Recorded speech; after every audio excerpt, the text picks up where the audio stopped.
What's up, y'all? Corwin L. Gilliams, I King Amongst Kings, CLG Speaks. Hope you guys are feeling well. Hope you guys are doing blessed. I know I haven't come on here in a while to do a video, and so I've just been waiting on the inspiration of this, just inspiration, but of the Spirit to come on instead of just coming on here and just speaking just because, right? And so what just came into my spirit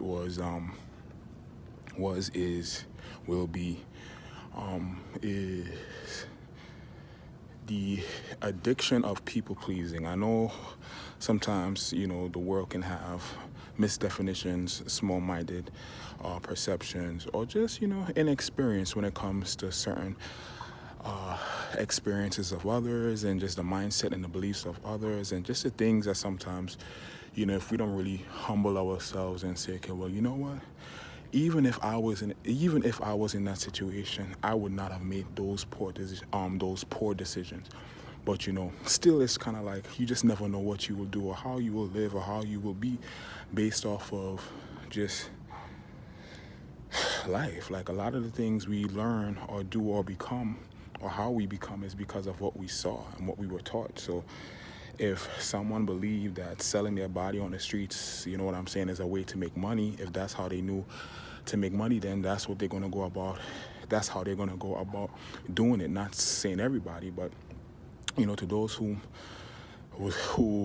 and it's not even a thing about being of value, because, people want to say, okay, well, if you really valued yourself, you wouldn't do certain things. But sometimes it's not even about value. Sometimes it's just not that deep.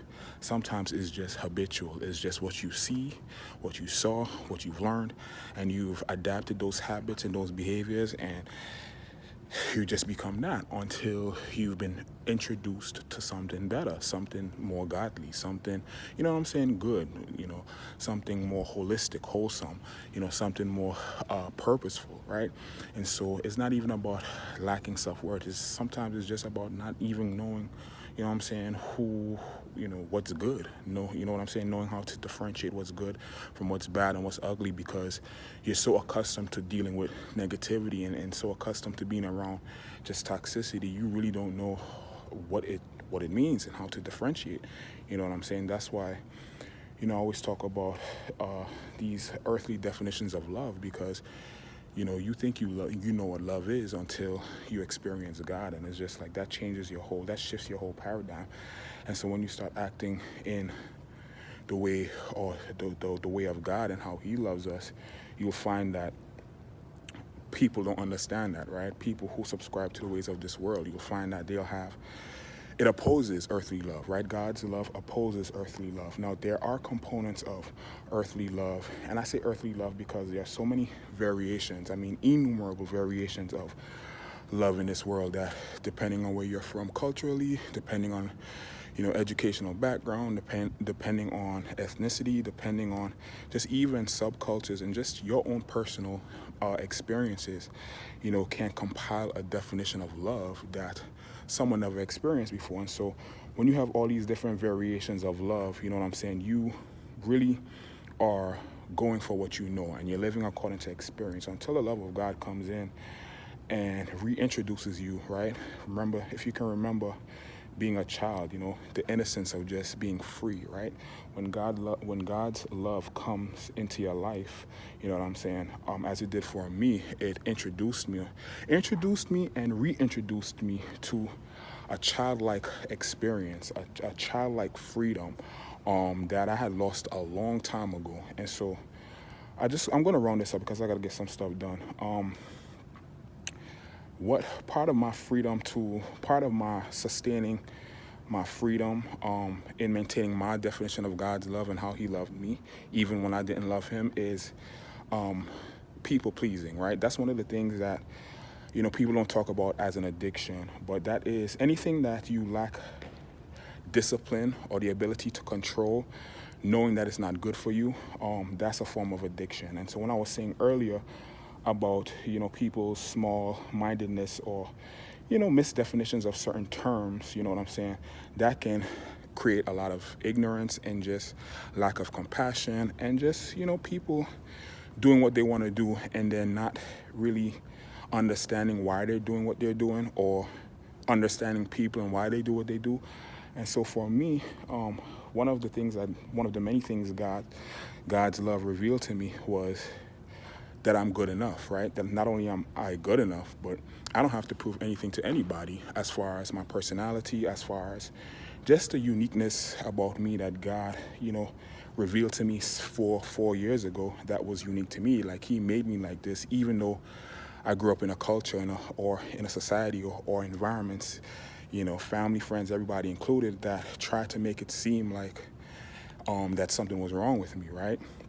And so that's where, the people pleasing and the seeking validation and just, being everything except yourself comes in, because you don't know what's right, right? You don't have a frame of reference. And once you lose that frame of reference, for me, it was God, you now start subscribing to all these other different frame of references, right? Going back to the loves, the different types of love out there, that's when you get to the core of it, it's manipulative, it's abusive, it's controlling. It's like, if you don't do this for me all the time, the one time you say no, it's a problem. You're the biggest enemy. And so with God's love, it's like he loved us when we hated him, right? He loved us even, when we were undeserving. And that is just how, that's one of the things that keeps my sanity and just my peace and my confidence, where, some days I don't feel like, socializing. Some days I don't feel like being, friendly, Some days I just feel like being to myself.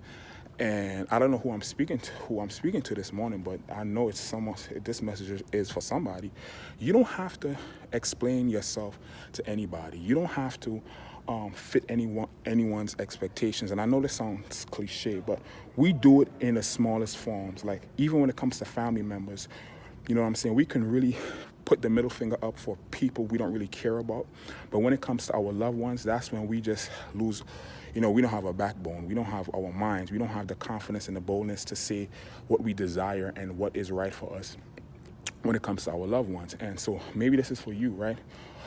You don't have to explain nothing to anybody. If everything that you did in your past, if you walking faithfully with that person, if you being there when no one else was there for that person, if you extending yourself for that person, you know what I'm saying, and you know what you've done, and it's not good enough. Like, they seem to forget, the times that you extended loyalty beyond, your ability, right? To the point where you were depressed, to the point where you started taking on the problems of other people.